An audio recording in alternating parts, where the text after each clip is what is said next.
Шановне господарство, вітаю! З вами Євген і проект про баскетбол по-беларуску.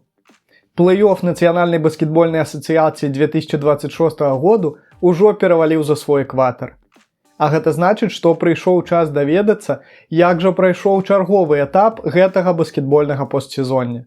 І дапаможа вам гэтым, як заўсёды, чарговы выпуск праекту пра баскетбол па-беларуску, які гэтым разам будзе прысвечаны сёлетнім паўфіналам канферэнцый.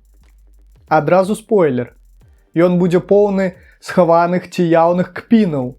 І няхай кожны з вас сам для сябе вырашыць, каму яны будуць адрасаваныя і наколькі яны будуць абгрунтаваныя. Ну што, пагналі!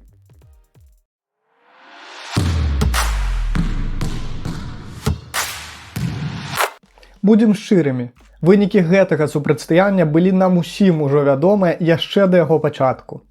І справа тут нават не ў траўмах, бо, напрыклад, я лічу, што нават з Дончычам у складзе ў гэтых Лейкерс не было б ніякіх шанцаў супраць гэтай Аклахомы.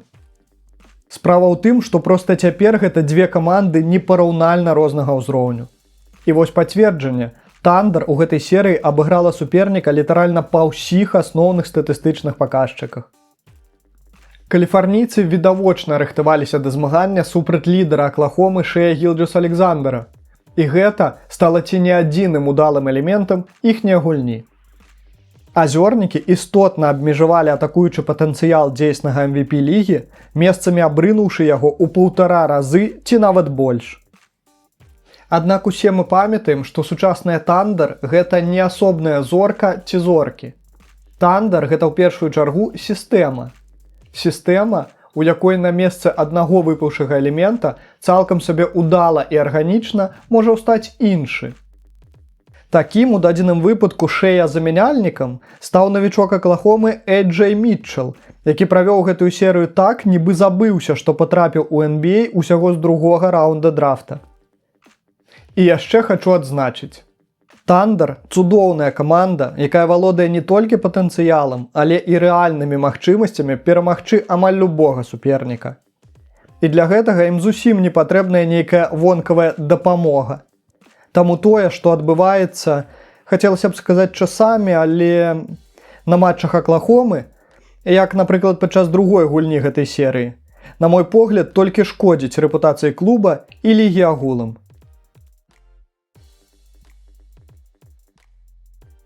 І некаторым любіцелям штучнага стварэння герояў і іх міньёнам варта было б пра гэта задумацца.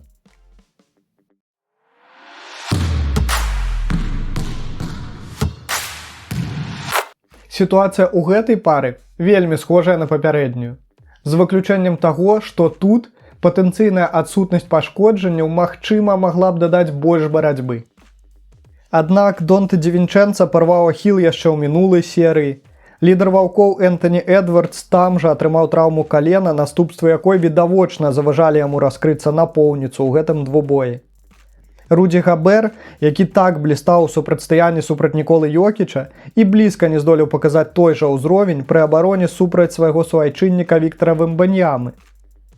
Нейкім чынам Мінесота здолела такі на тоненькага захапіць сабе дзве гульні. Прычым адну з іх, ці не выключна праз адсутнасць французскага цэнтравога Спёрс, выдаленага ў другой чвэрці за вось гэты удар суперніка локцем.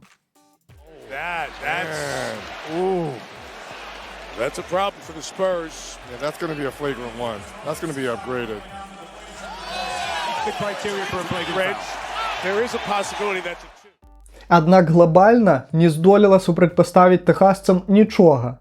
Таму і саступіла ім, так бы мовіць, па ўсіх франтах.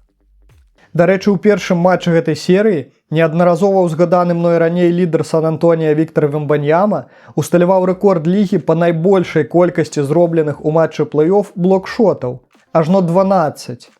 Аднак пры блізкім разглядзе вам, як і мне, думаю, зробіцца зразумелым, наколькі сапраўдным і легітымным з'яўляецца гэтае дасягненне. І тут некаторым любіцелям штучнага стварэння герояў і іх міньёнам таксама варта было б задумацца наконт уплыву такіх рэкордаў на рэпутацыю лігі.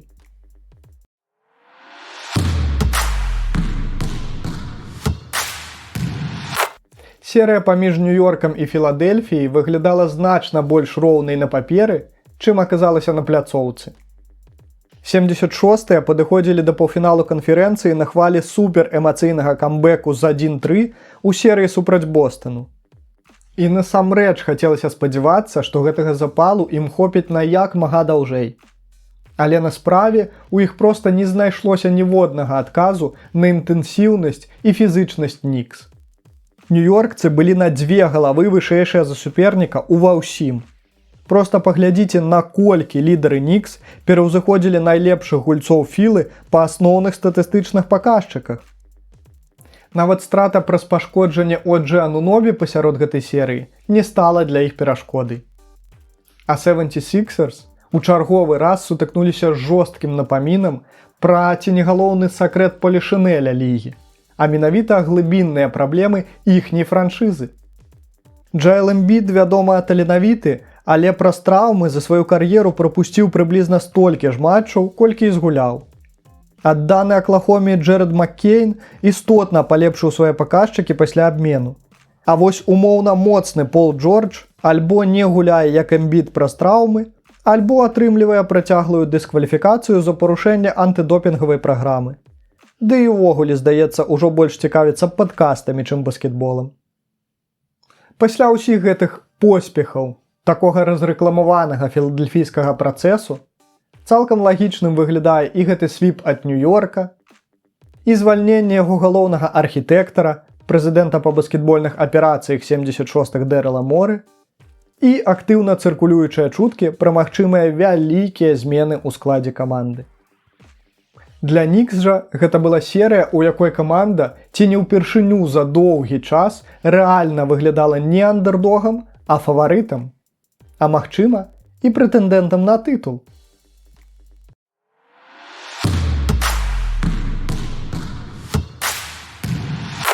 Серыя паміж Пістонс і Кавальерс, на мой погляд, была найцікавейшым з сёлетніх паўфіналаў канферэнцый.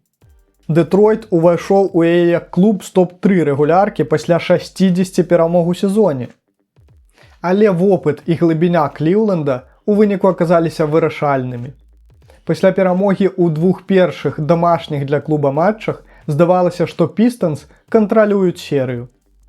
Кейт Канінгем стабільна разбіваў абарону суперніка, а набыты перад мінулым сезонам ветэран Табаяс Харрыс нібыта на старасці гадоў вырашыў правесці ці не найлепшы плэй-оф у сваёй кар'еры.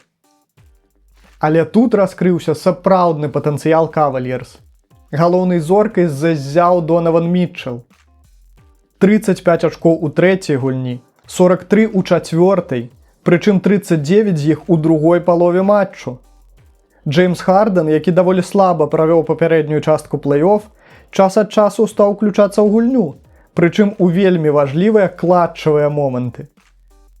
А кліўлендскі дуэт вялікіх у складзе Івана Моблі і Джарда Алена паступова перахапіў кантроль над фарбай.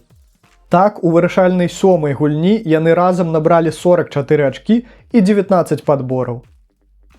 Для Дэтройта гэтая параза выглядае хутчэй як урок, чым як правал. Да лідара пытанняў практычна няма. Кейт ужо гуляе на ўзроўні сапраўднай зоркі. Але серыя агаліла некаторыя структурныя праблемы Пістонс. Як, напрыклад, нестабільнасць другой опцыі каманды. Джейлен Дюрэн падчас гэтага постсезоння паказаў сябе з найгоршага боку. Таму для Дэтройта гэты плэй-оф стаў своеасаблівым сігналам. Перыяд адбудовы скончаны.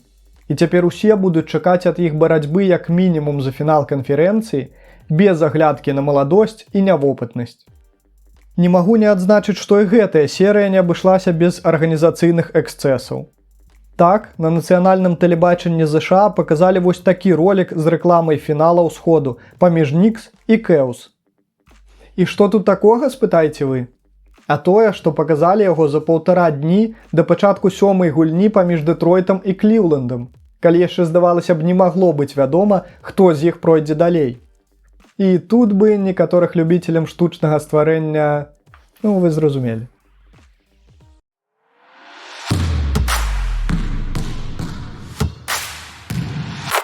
Вось так прайшлі сёлетнія паўфіналы канферэнцый Нацыянальнай баскетбольнай асацыяцыі.